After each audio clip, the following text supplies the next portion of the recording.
It would be wonderful if we lived in a world where we didn't need the DRLC, where everybody realized and appreciated the need to accommodate people with disabilities. But we're not there yet, right? So our mission is to advocate and, if necessary, litigate on behalf of people with disabilities to ensure that they are treated fairly. Passionate, dedicated, exceptionally committed to their cause. We are advocates with big dreams, and we envision a very accessible world. But a dream has to be made concrete. So obviously, we cannot realize many of our goals without our allies like the DRLC. The Cancer Legal Resource Center was founded as a program of the Disability Rights Legal Center to provide information and resources to people living with cancer who might be facing slightly more unique issues as compared to those within the larger disability community. According to the American Cancer Society, 1 in 2 men and 1 in 3 women will face a cancer diagnosis in his or her lifetime. Because of those startling statistics, I think it's even more important now to have resources available to people with cancer who might not otherwise have realized that they needed legal assistance. One of the things that I'm most excited about working with CLRC is that when it comes to values and our mission, they're very much in line with City of Hope's values and also with the values of us here at the Sherry and Les Builder Patient and Family Resource Center. And one of the main things that we were looking to accomplish in starting this 10 years ago was being aligned with folks that have the same mission, folks that are looking to serve patients and families at one of their most difficult times in their lives. Well, before I became involved with Disability Rights Legal Center, my nephew moved in with me several years ago because he wanted to go to college in California. About a year before he was going to apply for college, he signed up for the SAT. So he requested accommodations. There was no location anywhere in Southern California that would actually provide a scribe at all. So I spent months calling and pleading and going to every school district saying, can you please do something?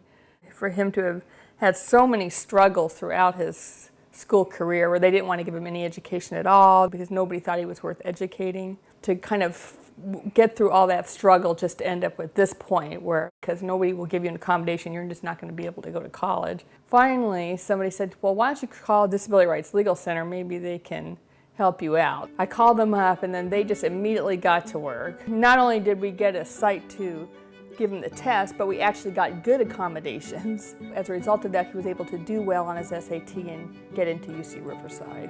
And he just graduated summa cum laude last year from UC Riverside in Media and Cultural Studies. He has a college education because of Disability Rights Legal Center.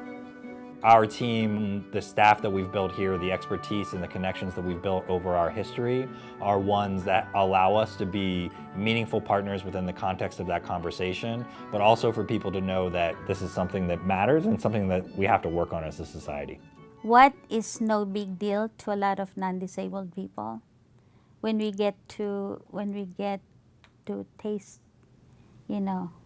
what that is, it makes things more meaningful. And even those who are already inured in whatever that is, let's say, getting on a ride at Disneyland that was not really accessible before, but to a little kid who couldn't do that, it's big deal. The DRLC has known of my work, and they came in with disability rights advocates to do the lawsuit against the city of Long Beach. The lawsuit dealt with sidewalks, curb cuts, and other problems with the sidewalks as we go along. Here on Pine Avenue, we have pressed concrete, and that makes the sidewalks so that they are extremely bumpy, and that is very uncomfortable in a wheelchair. Other places where the dirt flows down onto the sidewalk, curb cuts that are either non-existent or have extremely large lips at the bottom of them. They have agreed to fix the bumps so that we have smoother sidewalks and better ways of crossing. And then for us to actually successfully get out of a building that's burning and saving our lives, because DRLC was there to make sure that these that these protocols were put in place so that we can get evacuated. That's a big deal. I was 10 years old when I was diagnosed with diabetes. It could be a life-threatening condition. So when you have this type of condition, you need to make sure you know what to look for, what symptoms to look for. In our case, we didn't have that. Our school had no knowledge of what to look for, no training on how to care for a diabetic child. I felt very scared and just not safe at all.